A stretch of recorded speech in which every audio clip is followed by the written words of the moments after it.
If you fly like a normal person, airports will rob you in three ways. They'll steal your money, your time, and the last ounce of patience you had left. And the worst part is, most of it looks completely normal. Over the past few years, I've spent an embarrassing chunk of my life in terminals, lounges, security lines, gate areas, and those weird airport carpets that look like a slot machine had a breakdown. And once you see how airports really work, you stop traveling like prey and start moving like you've got backstage access. The first secret is what I call check-in chicken. This is the little game people play when they treat check-in like a suggestion. They think, I've got a ticket, I've got an app, I'll check in whenever. Bad move. On busy flights, especially in the US, check-in time can matter if the flight is oversold. The Department of Transportation says airlines can use things like check-in time, fare paid, or frequent flyer status when deciding who gets denied boarding, and your protections also depend on checking in before the airline's deadline and arriving at the gate on time. I remember one time hearing my name called at the gate while I was still power walking back from a coffee run like I was in the final scene of an action movie. Ever since then, I check in the second it opens. Smart travelers don't wait. They claim their place in line early because the airport absolutely keeps score. And once you've won the seat lottery, the airport rolls out the next trap, what I call the voucher mirage. This happens when the gate agent says, "We're looking for volunteers." And suddenly, half the gate turns into bargain hunters at a midnight sale. Most people hear voucher and stop thinking, but smart travelers know the first offer is often just the opening bid. I've seen people give up a perfectly good seat for a future credit they forgot to use, while somebody else held out and got a much better deal plus a confirmed rebooking. If you're flying out of the US and you get bumped involuntarily, that says you may be owed denied boarding compensation based on your delay, and for longer delays that can go up to 4 times the one-way fare, capped at $2, 150. Dot also says if you're bumped involuntarily, you can insist on a check instead of taking a voucher. So the move is simple. If you volunteer, negotiate like an adult. Ask for the next flight in writing. Ask about meals and hotel if needed. And know that cash beats coupon confetti every time. Now let's talk about the saddest place in any terminal, the security trash can full of expensive drinks and half-loved toiletries. I call this the liquid graveyard. Regular travelers still walk into security carrying a full water bottle like maybe this time physics and policy have changed. They haven't.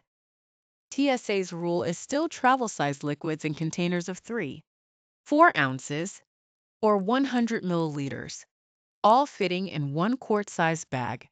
And yes, an empty water bottle is allowed through.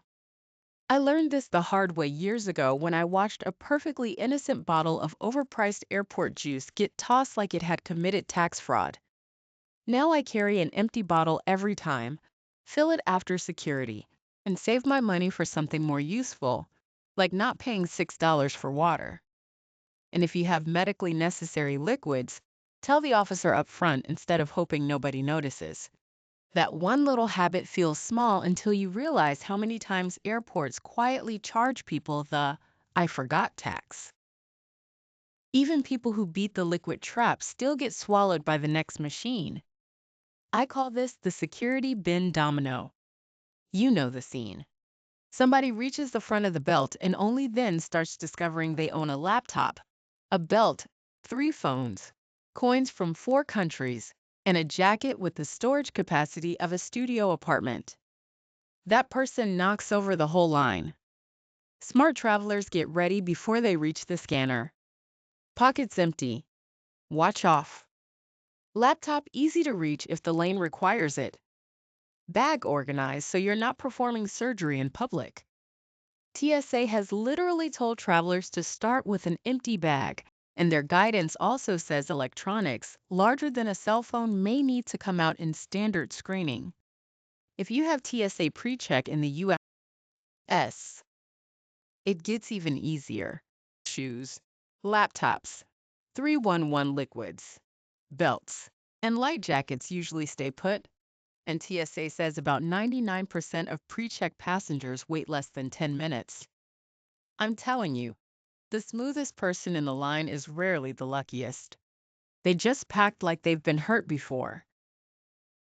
Then comes the part where people hand over their suitcase and emotionally act like they've launched it into deep space. That's the bag tag mirage. The average traveler checks a bag and immediately forgets every detail about it except the color, which is always black. Smart travelers do three boring things that save them massive headaches. They remove old airline stickers, they photograph the bag and the claim tag, and they pack a one-night survival kit in the carry-on. Because yes, bag systems are better than they used to be, but they are not magic.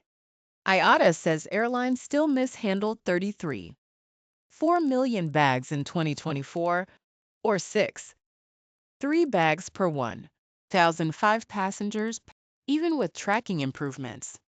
And if your bag doesn't show up, don't wander off to the hotel and hope. DOT says report the problem before leaving the airport. Get the form and keep your paperwork. For domestic U.S. flights, the baggage liability limit is up to $4,700 per passenger, and bag fee refunds can kick in when a bag is significantly delayed. I remember landing after a long-haul trip and watching a carousel spin like a lazy roulette wheel while everybody pretended not to panic. The people who recovered fastest were always the ones with photos, tags, receipts, and a clean shirt in their carry-on. Everybody else looked like they were negotiating with a ghost. Now here's one almost nobody talks about until they desperately need it. I call it the hidden help desk. A lot of travelers suffer in silence at airports because they assume the process is the process. Parents with little kids, people with medical devices, travelers with mobility issues, people on the autism spectrum, elderly relatives who are one long line away from mutiny. But in the U.S., TSA Cares exists for exactly this reason. TSA says travelers with disabilities, medical conditions, and other special circumstances can contact TSA Cares for extra help during screening, and the passenger support program can provide assistance at the checkpoint. Their own materials say to reach out about 72 hours ahead when possible. Families also miss another trick. TSA says children 17 and under can use the pre-check lane with a parent under certain conditions, and select airports now offer dedicated family lanes. I've watched stressed out families brute force the airport like they're storming a castle, when a single phone call ahead of time could have turned the whole morning from meltdown to manageable. The airport won't usually advertise the easy path. You have to know it exists. If you do make it onto an international arrival without losing your soul, there's another secret waiting after landing. I call it the custom shortcut nobody uses. A shocking number of travelers think the only fast way through U.S. passport control is global entry, so they just join the giant snake line and accept their fate. But U.S. Customs and Border Protection has a free app called Mobile Passport Control.